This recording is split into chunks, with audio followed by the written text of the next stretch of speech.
Welcome, everyone, to Ripple Week Day 2. For the first time ever, these U.S. Grassroots Accelerator offerings are open to the public. And for those of you all who don't know, Ripple Week is a series of free events meant to inspire, mobilize, and amplify critical grassroots solutions poised to meet this moment on the planet. And before I dive in, I'd like just to mention a couple things about Zoom.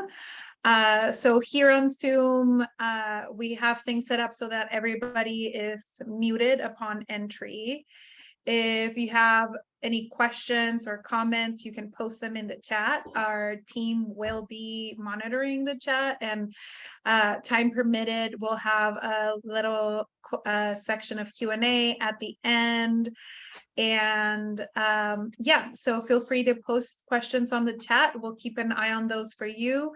And at the end, if you want to just unmute yourself and ask questions, you're welcome to do that as well. Just remember to unmute yourself after you're done sharing so that we all can share space here.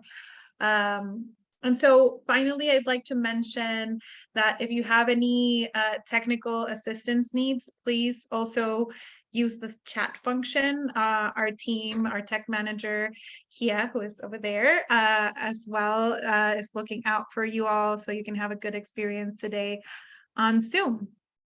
And now that we have kind of all those technical questions, I'd like to introduce myself. My name is Daniela Perez, and I am one of WIA's program directors. I oversee the North America and Pacific programs at WIA. And for all of those who are new to WIA, Women's Earth Alliance is a 16-year global initiative that trains, resources, and catalyzes grassroots women's networks to protect our environment and build healthy, safe, Did you hear that? and just communities. You called me and she barked at me. Yeah. Sorry, I'm just gonna mute. Where was I? Oh, so WIA builds healthy, safe, and just communities now and into the future. And since 2016, WIA has worked at the intersection of women's rights and the environment, creating programming, serving grassroots leaders around key environmental themes of climate change, such as water, agriculture, land protection, and energy. In partnership with both national and global organizations and networks, WIA co-designs capacity building trainings where women leaders access technology, financing, mentorship, and a global alliance. And so that's a little bit about WIA and why we're hosting these calls as the reason to really amplify grassroots women leaders and to support your initiatives. And before we dive into the call with Leah, I first want to recognize that while we are gathering virtually today, and while WIA has a global team located around the world, WIA's home base is located in what is currently known as Berkeley, California, in the Bay Area, but what is also known as Huichin, the ancestral and unceded land of the Chochoyeño-speaking Ohlone people. And I want to thank our Ohlone relatives for allowing us to call this place home. We recognize that we are on stolen land, and we as an organization and as community members have a responsibility to do all that we can to be good guests of these lands and its original stewards. And while land acknowledgements are an important first step, we believe that they should always be followed by action.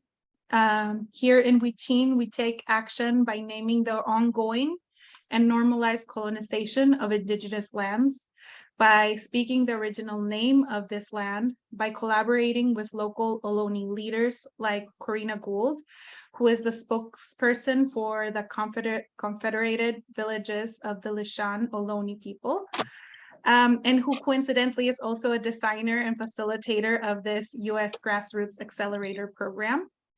And we also support the Ohlone people by paying a Shumi land tax, which supports our colleagues at Segurate Land Trust as they do the important work of rematriating their lands. We do this because we envision a future that is not only thriving and sustainable, but just. And I'm just going to go ahead and mute. So with that, I would like to introduce today's speaker and topic. Leah Penniman is a Black Creole farmer, author, mother, and food justice activist who has been tending the soil and organizing for anti-racist food systems for over 25 years. She currently serves as the founding co-executive director and farm director at Soulfire Farm in Grafton, New York, a Black and Brown-led project that works towards food justice and land justice. And I wanted to share that I had the joy to visit Soulfire Farm about a month ago for their event, Escuchando la Tierra, Listening to the Earth, that was attended by mostly Latinx community members, where we shared traditional foods, we danced and connected in deep levels. So I'm so grateful for the space that Leah and her community created. It was truly a really beautiful day. The sun was out, the bees were out, our community was celebrating. We imagined what it would be like to have borders opening on that day. We danced and celebrated and ate amazing food. So thank you for that space that you created and that you continually create at Soulfire Farm, Leah. And I also want to say that Leah has some books out there. So not so humbly, but they're amazing books. I have read them myself. Leah has a book called Farming While Black, Soulfire Farm's Practical Guide to Liberation on the Land, and Black Earth Wisdom, Soulful Conversations with Black Environmentalists. So among all of Leah's accomplishments, I am personally excited to share space with her because of the many ways she weaves in ancestral wisdom into her practice. It is such a welcome medicine for our collective Soulfire. I am grateful for your presence, and please take it away, Leah.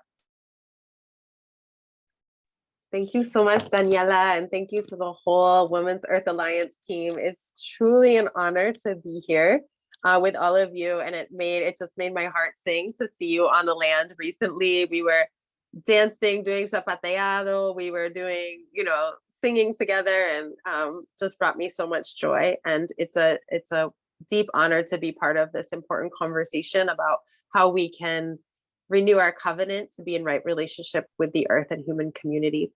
So I'm excited to do some storytelling with you today. I want to talk a little bit about the food and lands context that we find ourselves in, the origin story of Soulfire Farm, some of the movement work and the ancestral legacy that we build upon, and also ways that you can engage. And there'll be some opportunities to engage in the chat and ask questions. And so please don't hesitate to be an active, member of this conversation as we move forward. So I first want to begin, as is the custom in Black community, to salute our ancestors. Today, I would like to salute my grandmother in blessed memory, my maternal grandmother, Brown Lee McCullough, who is the baby in the picture. And she is one of 10 children and is a person who traveled the trail of the Great Migration from the rural South to the urban North, along with 6 million other African Americans who were attempting to flee the racialized violence and terror of those communities and to attain dignity and to attain sovereignty. So among my grandmother's many wonders, she carried on her agrarian tradition from the South by keeping a beautiful garden outside of Boston with strawberries and crab apples and vegetables. And it was my first experience growing food was in her garden. So I want to say thank you to Grandma Me for introducing me to the joy that it is to pull food from the earth, and to my favorite crop, which is the strawberry. And I want to invite each of you in this moment to think of a relative or an ancestor who inspired your relationship with the earth. And you can write their name in the chat as we move forward. So go ahead and do that now. You can write the name of an ancestor or a relative who inspired your connection to the earth. And we invite them in, we honor them, we thank them.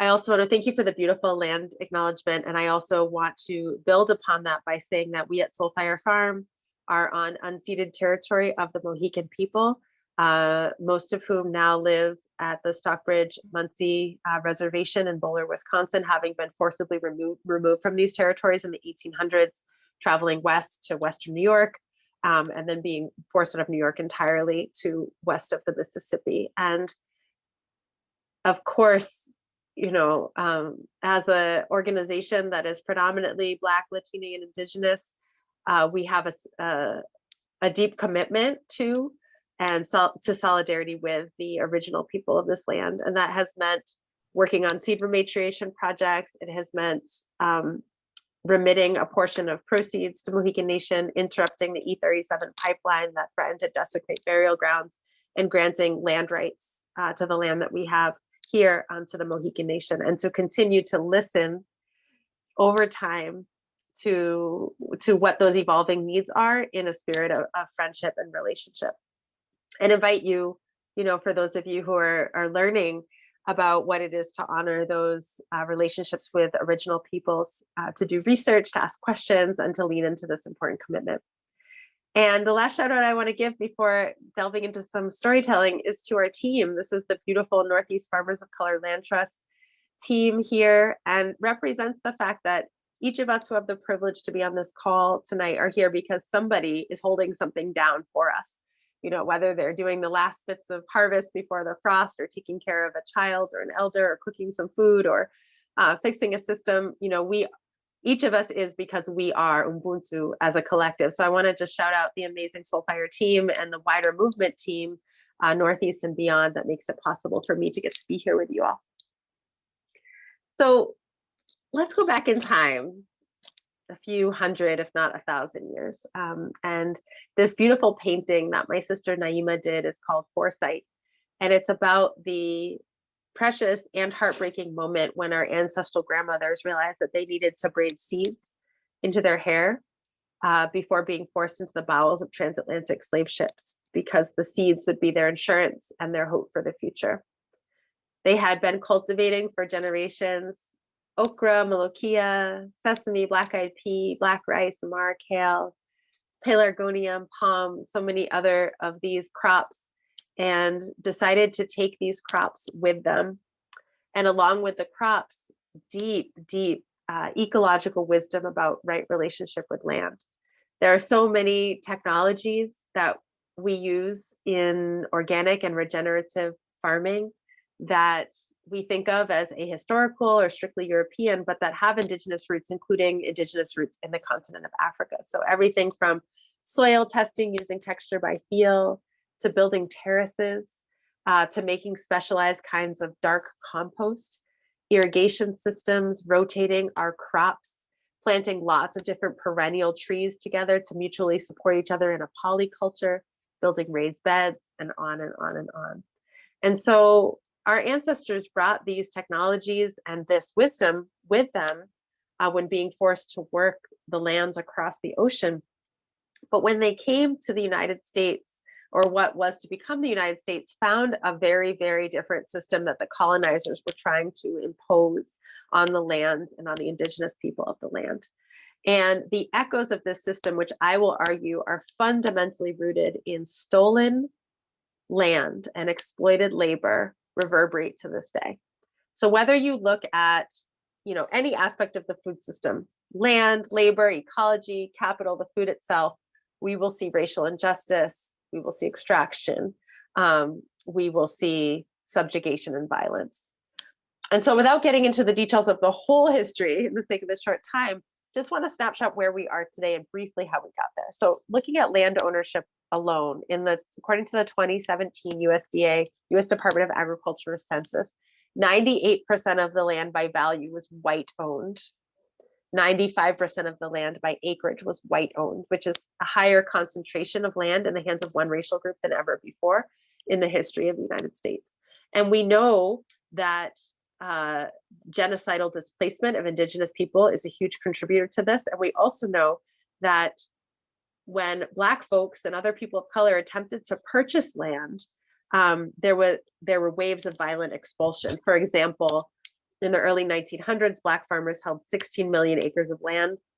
Almost all of that is gone, much because of lynching of Black landowners for being too uppity and having the audacity to leave the plantation as sharecroppers, and that land being absorbed by white neighbors. We know 4,500 names of people who were killed in this way, and many more whose names were lost to the seas of time. We also know that the USDA itself was held complicit in discriminating against Black farmers in its programs, which led to foreclosures and massive land loss, and that retirement companies and other corporations are actively land grabbing in the Black community, taking advantage of lenient heirs property laws. So that's land. Let's take a snapshot at labor. So I would argue, and I think I have a good case, that growing food is among the most important professions that you can imagine. We literally can't survive without farmers. And yet, over 85% of the people who grow our food are people of color, mostly Latina, Hispanic, Spanish-speaking Indigenous folks, but only about 2% of the farms are managed and controlled by people of color. We also know that the country's labor laws, by and large, do not apply. The labor protections do not apply to farm workers. And this goes way back to the 1930s when we had our first, the New Deal with the big package of labor laws, like the right to a 40-hour work week and Social Security and, paid time off and the right to collectively bargain and overtime pay, all of these things.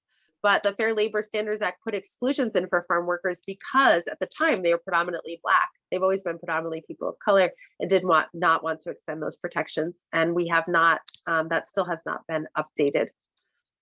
We also know that wealth is largely concentrated in the hands of one racial group in this country. According to the Pew Research Center, when a white child is born in this country, they're at least 13 times wealthier on average than a Black child. And it's not because they were doing financial literacy classes in the womb. It's because wealth is inherited and the legacy of stolen land and exploited labor reverberates down across the generations. And this has huge impacts on day-to-day well-being. This beautiful child is getting her food from emergency food assistance, which is the case for a third of children of color in this country, that they're not able to meet their basic needs for sustenance within their families and have to rely on programs or go hungry. And it's the reason why there's disproportionate amounts of hunger and diabetes and heart disease and kidney failure and all of these diet-related illnesses in Black and Indigenous communities.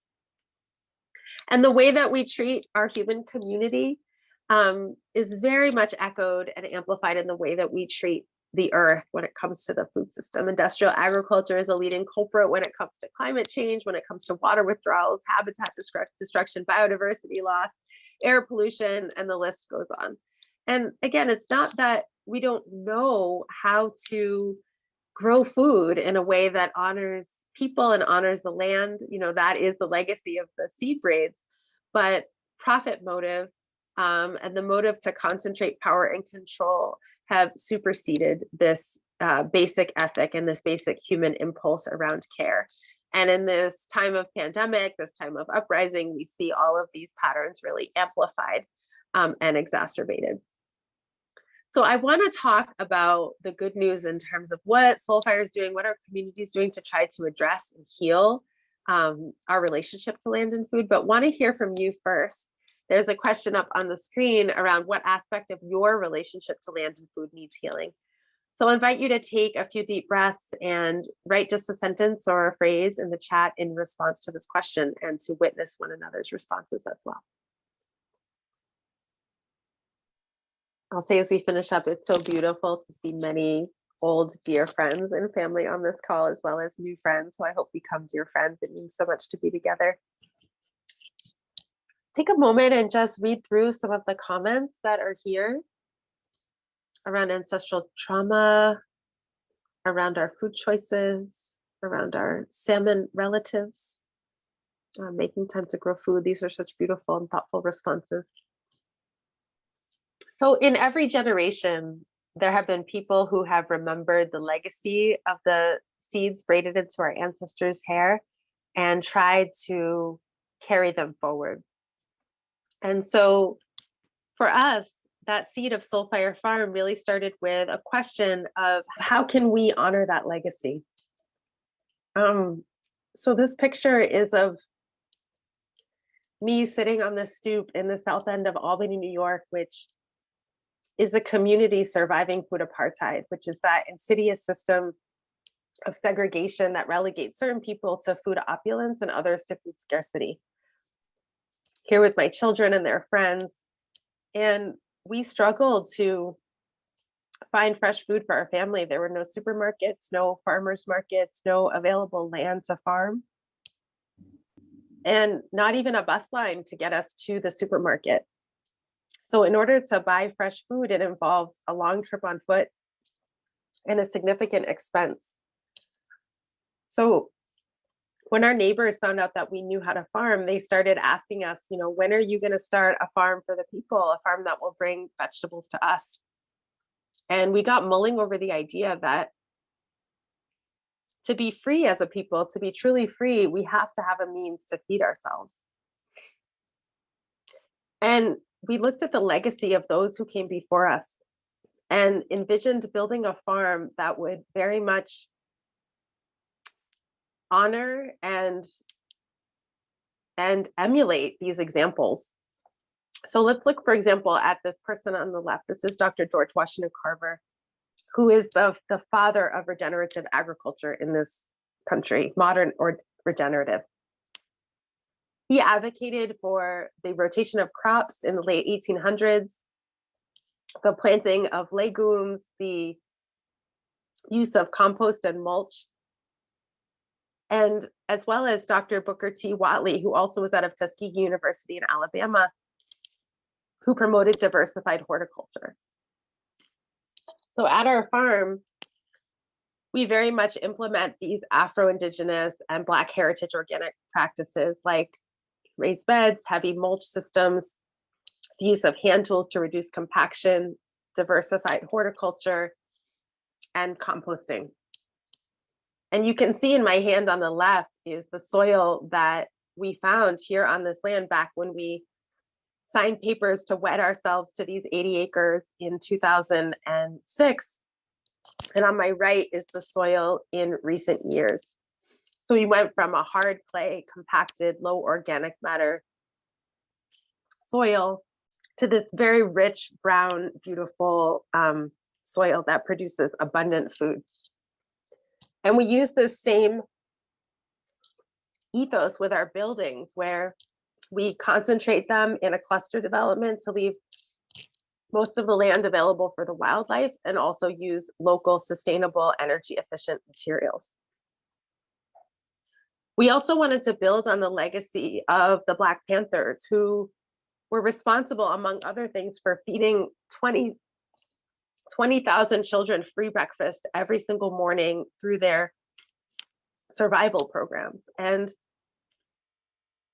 we felt that it was very, very important to respond to the community's stated need of receiving food, because food is so basic and fundamental that without it, it's impossible to participate in civic life or to engage in other ways. And so we started a doorstep delivery program that brings fresh food to low-income people who are survivors of food apartheid, including refugees and immigrants and survivors of incarceration throughout the capital region in New York. We also wanted to build on the legacy of Tuskegee University and its powerful educational programs. The first ever extension agency in the United States was actually a mule in a cart coming out of Tuskegee University that brought knowledge of organic farming systems to poor rural communities across the South. And they eventually upgraded to this Jessup wagon. And the way that they worked would be to find a farm that was really dilapidated and run down, and they do like an extreme farm makeover. And then that farm would become the model and demonstration site for farms in the region. They would fix the fences and prune the trees, build terraces, compost, plant cover crops, and so on. So based on that model, it was important for us, in the spirit of each one teach one, to welcome folks to learn on our farm. And so we've developed a series of education programs over the years, with the flagship program being a week-long immersion where people come and stay with us for a 50-hour certification course in Afro-Indigenous regenerative agriculture. But we also have a fellowship. We also have one-day programs for youth. We have a youth camp. We have online programs. Just today, there was an amazing miso making workshop, and last week, kimchi workshop. So doing our best to spread knowledge of the ways that we can build our knowledge and skills as farmers. We also offer a special certificate program in looking fly while hanging onions. You can see our valedictorians over here on the left. And we work with folks anywhere from, children all the way up through elders. And there's an urban component to this educational programming as well. This is our Soul Fire in the City program, where we, and this was such a beautiful origin story, because we had a number of people who were receiving food in our solidarity share through the doorstep delivery, and wanted to know how can we grow our own food in our own yards and churches and schools. And so Soul Fire in the City provides the growing boxes, the soil, the plants, the seeds, and educational workshops to support people in growing. And internationally, we work with farmers in Haiti, Ghana, Vieques, Puerto Rico, on intercambio, or exchange of ideas and resources and knowledge. This is a tree planting project in Leogan, Haiti. And this is so important to us, that campesinos and peasants across the world be united. We're part of an international movement called Via Campesina, because those who know the earth the best are the ones who have the intimacy to know the solutions about the way forward. And it's only through building with one another that it's possible to organize around those solutions. We also wanted to, I'll tell a quick personal story about this. So we were a few years into the farm, and one of my elders in blessed memory, Baba Curtis Muhammad, came to visit, and we showed him around, and we're feeling really proud of our youth programs and our carrots and our doorstep delivery. And he challenged us. He said, during the civil rights movement, there really would have been no movement without Black farmers, because Black farmers provided the organizing space, the lodging, the bail money, the armed protection, the food, the support for all of the organizers doing voter registration and other campaigns. Because as I'm sure you realize, it just wouldn't be possible to go rent the Hilton for a conference of Freedom Summer or something like that down in the South. So he said, what is it that you're really doing to contribute to movement space? And so many of our Black farmers who came before us, Fannie Lou Hamer with Freedom Farm, Charles and Shirley Sherrod with New Communities, which was the first ever land trust in the United States, and others had really paved the way. And so we started to bulk up, the work that we were doing on the organizing front. We became one of the founding farms for the Northeast Farmers of Color Land Trust, which is an Afro-Indigenous coalition across the Northeast that works on land rematriation. We also worked with our alumni to support starting new co-ops and organizations across the nation and even internationally that work on a similar mission of uprooting racism and seeding sovereignty in the food system. Folks like Catatumbo Farming Cooperative in Chicago, which is an amazing queer immigrant-led co-op that has done a fantastic job feeding the community through the pandemic. There's Lands in Our Names in the UK, which is the only Black farming organization in the entire UK, started by our alumni. Miracle on Craig Street in Schenectady, which is an urban project. High Hog Farm, which is outside of Atlanta, Georgia, and just doing an incredible job reclaiming the Black fiber tradition, despite, you know, centuries of trauma around cotton and fibers, finding our way home to that, and many, many more. We also worked with Northeast Farmers of Color Land Trust and our other collaborators to create a reparations project nationwide. And so the way the reparations map works is that it matches these Black and Brown led lands projects to folks who want to contribute, who understand that, you know, that, how do I put, well, let me just tell a story to illustrate this, because reparations can be a scary word for a lot of people. And you know, Ed Whitfield, who's another mentor of mine, put it really well. He said, imagine your neighbor, you know, stole your cow one day. And then a couple weeks later, the neighbor came over to your house feeling really sorry about it, with like remorse in their voice and tears in their eyes. And they said, you know, I'm sorry I stole your cow, but I want to make it up to you. So every week for the rest of the cow's life, I'm going to give you a pound of butter. I don't know about you all, but I would want the cow back, not a little bit of butter. And so if we really grapple with and acknowledge history, we have to see that there's literally trillions of dollars of stolen labor, of losses due to overt racist discrimination, and stolen land. And the only, we can't just start from now and pretend that everything's okay and that everything will sort of even out and be fair. If 98% of the agricultural land is owned by white people, there's really no way, without some type of land reform or reparations, to start to spread that out in a more fair way. So the idea with the reparations map is, you know, we're not letting the government off the hook for passing HR 40 and getting involved in wholesale land back and reparations work, but we do want to give people the opportunity to go ahead and get started on that project themselves by finding a project near them and contributing in the ways that they can. Also, movement-wise, we are really inspired by the work of the Haitian peasant movement to resist Monsanto.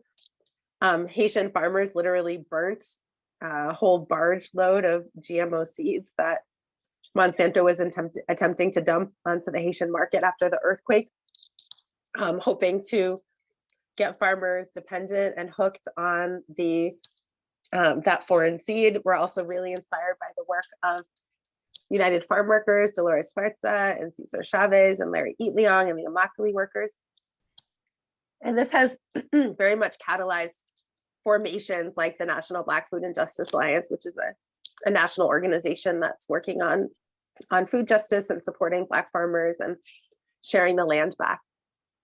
It's also inspired us to get involved with some important policy reform. We were part of a team that gave input on the Justice for Black Farmers Act, on the Green New Deal, on the Breathe Act, and more. But perhaps most connected to like the spirit of Women's Earth Alliance and the spirit of this whole beautiful Ripple Week are the eco-spiritual dimensions of this as well. And it's not to minimize, you know, growing literal physical food or passing policies. Obviously, those are hugely impactful. But we also need to remember that there is a beyond material component to our relationship with the earth and to our relationship with each other. And I'm very much inspired by and supported by my elders in Ghana, who are the Queen Mothers. The Queen Mothers are incredible spiritual leaders. They're part of the governance system. And they also are the protectors of the sacred groves and the watersheds. They mediate conflict. They keep history alive. They run ceremony. And I was very, very blessed to be able to study with the Queen Mothers for several months in my early 20s and to visit them over the years. And one of the things they said to me that has really stuck is that, you know, they said, is it true that in the United States, most farmers will put a seed in the ground and they won't pray or dance or sing or even say thank you to the earth. And then they expect that seed to grow and nourish them. And when I admitted that that is true, they said, well, then why are you surprised that you're all sick? Because the earth is living, not a thing to be extracted from. The earth is a relative. And so we do what we can to try to remember that, by actually singing and dancing and asking permission and having ceremony and honoring the land that gives us so much, not just the food, but the capacity to compost our trauma into hope. The very clay that we build our buildings from, our solace, our water, our air, that gives so much. And so to acknowledge that, we as humans we weren't here first.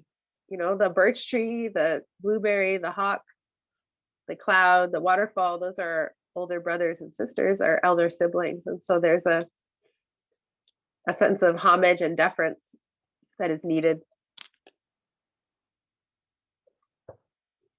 And so, it's important to us. It's a belief that we have that everybody who eats food, everybody who lives on land has a part to play in healing this relationship between humans and the earth. As my daughter Nashima said when she was little, now she's in college.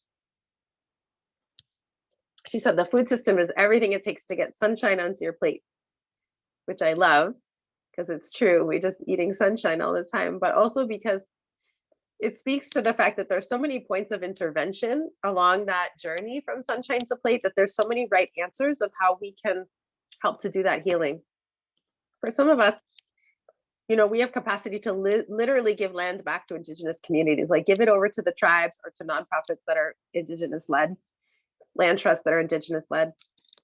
We have capacity to advocate for reparations, to contribute to the reparations map, but also advocate legislatively for like HR 40 or for other reparations legislation. Those of us who are able to vote, there are so many very, very important things to pay attention to around the Farm Bill, around the Agricultural Producer Production Act. We can pay attention to language justice and access in our organizations to make sure that, the people who grow our food, the majority of whom English is not their first language. And so how are we making sure that the folks who are closest to the earth are getting to be part of these conversations and even lead the way in these conversations? Can pay attention to where our money is held and what that says about what we support, right? And so many more. And it's really a fallacy that Black and brown folks, Indigenous folks are not in leadership already. I think that the people who are most impacted by the issues are the ones who need to be like steering the ship. So when we want to talk about racial injustice in the food system, it's really about centering those voices. People like Karen Washington of Rise and Root Farm, people like Malik Yakini of D-Town Farm, the Cook family of Grow Where You Are, Gail Myers, Dennis Derrick, Black Dirt Farm Collective. And making sure that, that we're really deferring to the voices of those most impacted when we think about where we want to share power, share resources, and support dignity. There's I don't know how many times I've heard people, and well-meaning, but really thinking that the knowledge or the expertise is going to come from the outside. Like, if I just teach these Black children how to make kale salad, then everything will be better. And not recognizing how much brilliance already exists in the community and how many solutions already exist in the community. So at Soulfire, we took time to survey Black and brown led orgs and farms in our network. We got over 500 folks to participate and created an action guide for healing the food system based on those conversations. So I definitely encourage you to check that out and see what the intersection is between what the world needs and what makes you come alive. And that's a place to throw down and put your hands to it. So before we get to questions, I just want to share one of my all-time favorite poems by the poet Pablo Neruda. That is pretty much my whole heart. So It goes like this. Perdón si cuando quiero contar mi vida es tierra lo que cuento. Esta es la tierra. Crece en tu sangre y creces. Si se apaga en tu sangre, tú te apagas. Pardon me if when I want to tell the story of my life, it's the land I talk about. This is the land. It grows in your blood and you grow. If it dies in your blood, you die out.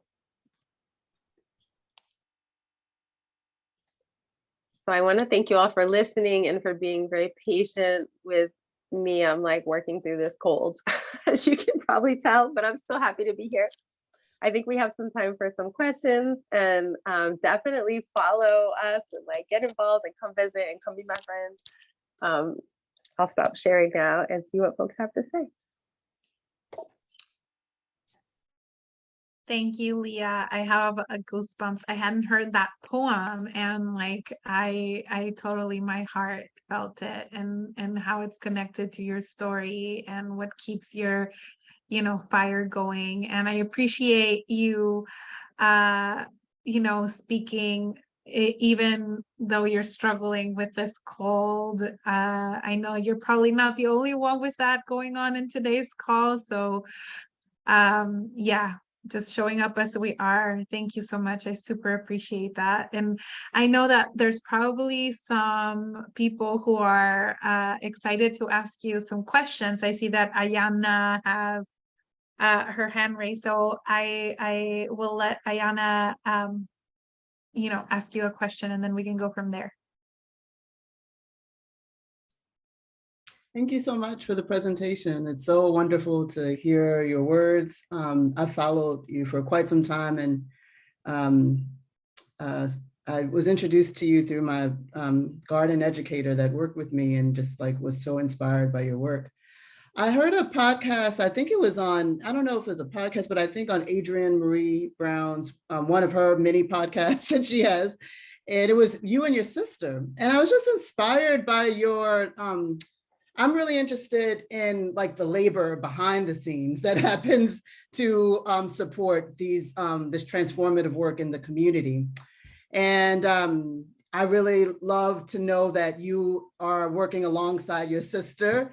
And I love that you started off with this beautiful artwork by your sister. And I'm kind of interested to hear like what that support system looks like behind the scenes amongst you all, because you have this interesting origin story growing up in the work in some kind of way. And I'd love to hear like what roles you play. How do you support each other? I think I heard you saying like, what you do well, and like you like to do that on the grounds, hands-on farming. She was at some point doing like some sort of like management of the team. I think her role has shifted since then. So I'm interested in your relationship with your sister, how you all work together to sustain this dream, and like how your roles have evolved, and just sort of like the behind the scenes kind of sister relationship in this work.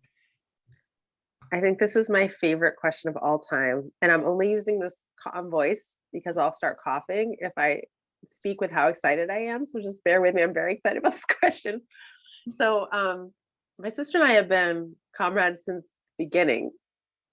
She and I invented, in air quotes, a religion called Mother Nature when we were in like preschool, where we go out and worship trees and stuff.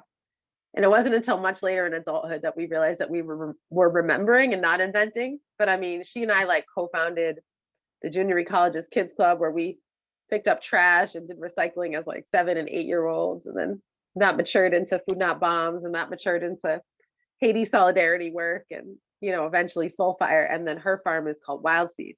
So, in tangible sense, my role is I'm the farm manager. I do a lot of farming.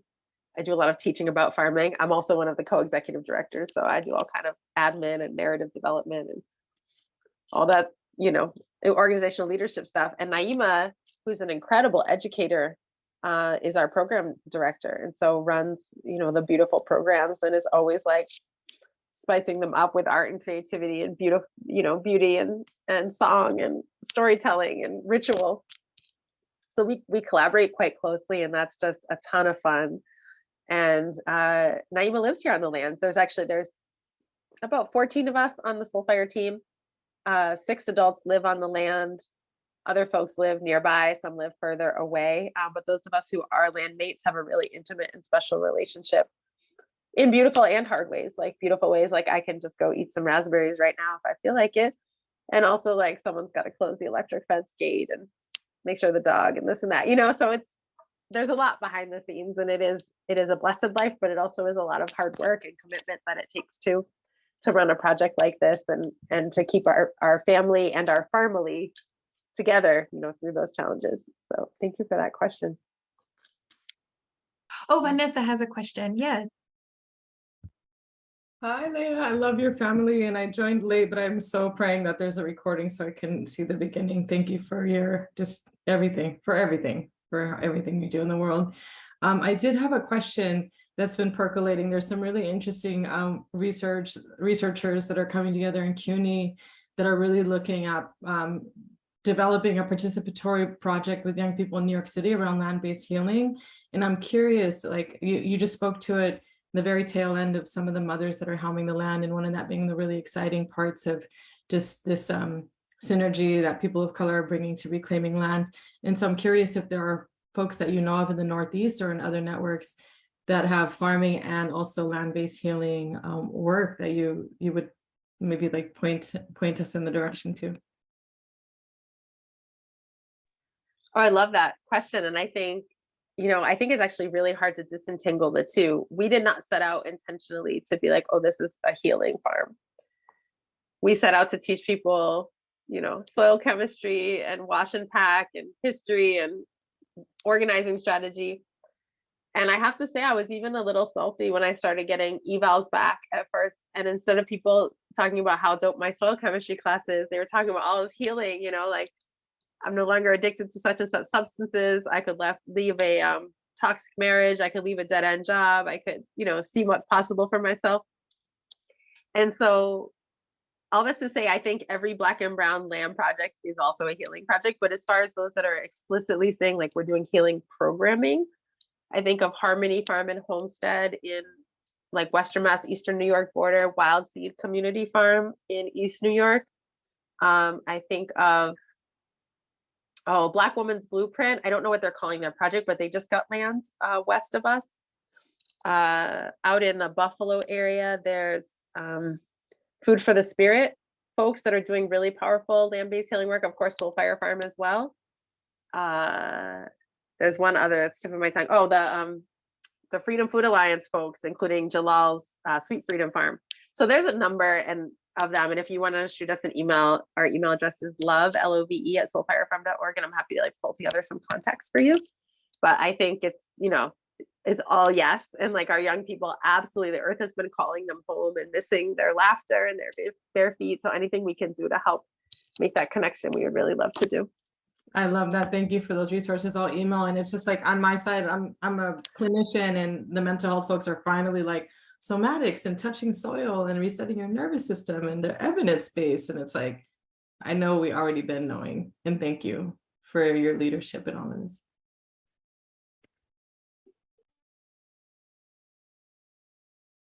Ivory, your hand's raised as well.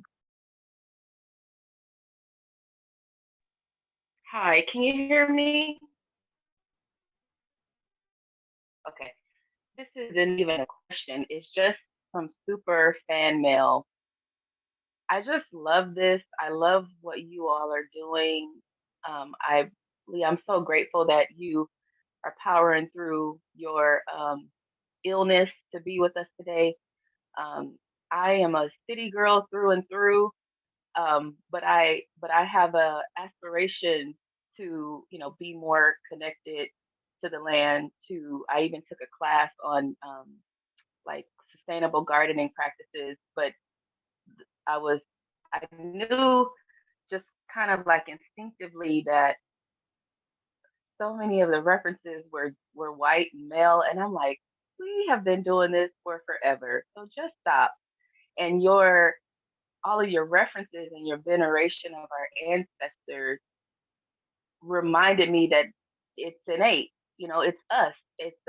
And it's a matter of reconnection. And I feel like what you are doing is such a powerful testament to that, and also highlighting that, it truly is a movement that's happening. And I just feel inspired because so often I feel like really kind of like this country is a wrap in just how the worst it is. But then I get reminded that there are people like you and others who are rowing in the right direction. And, just this week here in the city of Los Angeles, I'm sure you've seen the headlines because it's made national news, and how, indigenous folks and Black people still are targeted even by those that we think are our leaders or people who have an affinity for us. And I really appreciate how you affirm African ways, indigenous ways, and the deep, solidarity and connections and alliances and aligned practices in different ways.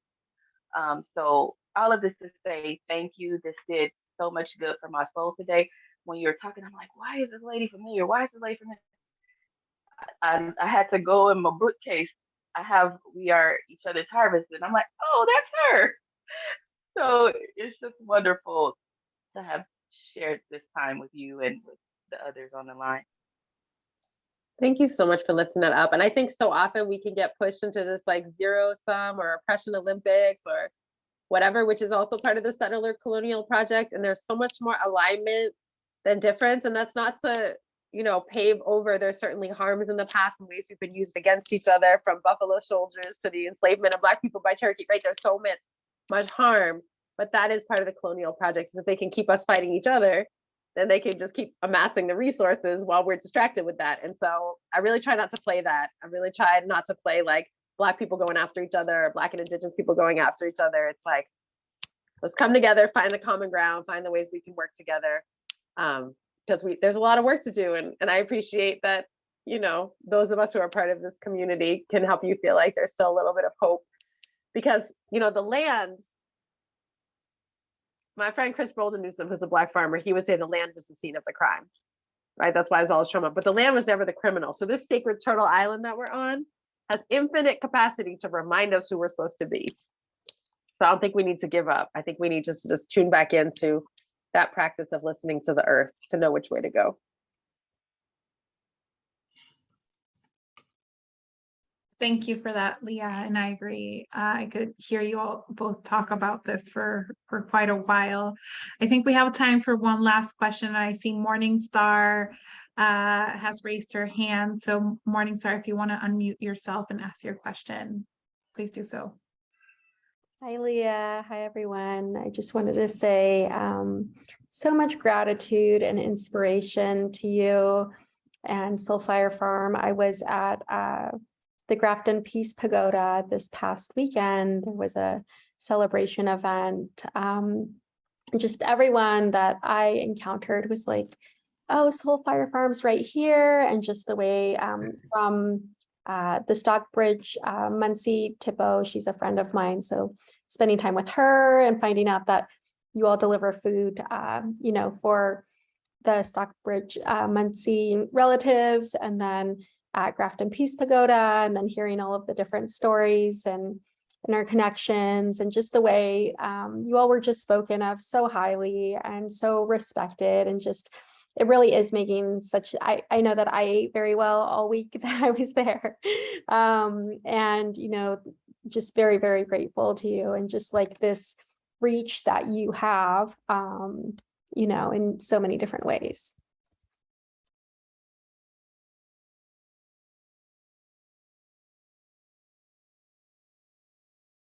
That's wonderful. I will say one of the reasons we're in Grafton in the first place is because of Junsun and the Peace Pagoda and the Peace Pagoda's commitment to Indigenous solidarity and the end of war and violence.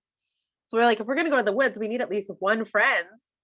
And we'd known Junsun, and so we're only a mile down the road, and we were at that ceremony, so we might not have overlapped, but we got to help on the earlier end. So wonderful. We bring Junsun vegetables every week, and also the local rep for the Mohican Nation gets vegetables. So hopefully you got to taste some of our collard greens or something. We did, absolutely. Those 4 days that I was there, I knew that it was food from you all, and it was just so nourishing, so beautiful. Junsun's been like a grandmother. She was at my birth. Actually in Oakland at the AIM House, where we received food from the Black Panther Party's free breakfast program. So yeah, so it was really, really, really beautiful, and definitely look forward to going back, and hopefully can visit Soulfire Farm the next time we're there. Yes, I love that. I love that our community, even though in this virtual space, is somehow connected by the land and food that we eat and grow. And, I just can see our communities, both with Leah and Soulfire Farm, continuing to grow. And so I just want to say thank you so much to Leah for being here, and everybody for being present, for asking your questions. There were so many points during the call that I got goosebumps, that I felt my eyes tear up, and it's just healing to hear you speak, and yeah, healing to think of the projects that are, going to be inspired and accelerated by this conversation in this moment right now. So thank you so much, Leah, for being here. And I just wanted to take a second to, before we close the call, to share what's next in Ripple Week, if that's okay. I am doing a class with my good friend Damiana Calvario on healing with herbal medicine. And actually today's focus is going to be on respiratory infections. So it's kind of perfect for all of you all who are struggling with some, breathing and things going on in your respiratory systems. Today, we're going to be taking a deep dive into that in our ancestral practices around taking care of our lungs, which is where a lot of our grief gets stored also. So excited to share about that. You're welcome to join later. The call is going to be in an hour. And I just wanted to presence that we will be sending an email with today's recording, as well as ways that you can get in touch with Leah and our team. We have this QR code for a little bit of a survey if you want to share. Leah, do you want to share something? Are you sure? Okay. Well, the QR code was for a survey if you want to let us know what inspired you or anything that you were thinking about after today's call. So with that, I think we can close the call unless Leah wants to say something just to close it off. Well, I just want to say thank you again so much for having me. It's truly an honor to be with each of you. Definitely follow us, Soulfire Farm, on all the platforms. We try to be informative and inspiring and helpful. And I'll just leave you with a reminder that as much as you love the earth also loves you back. So take care, everyone.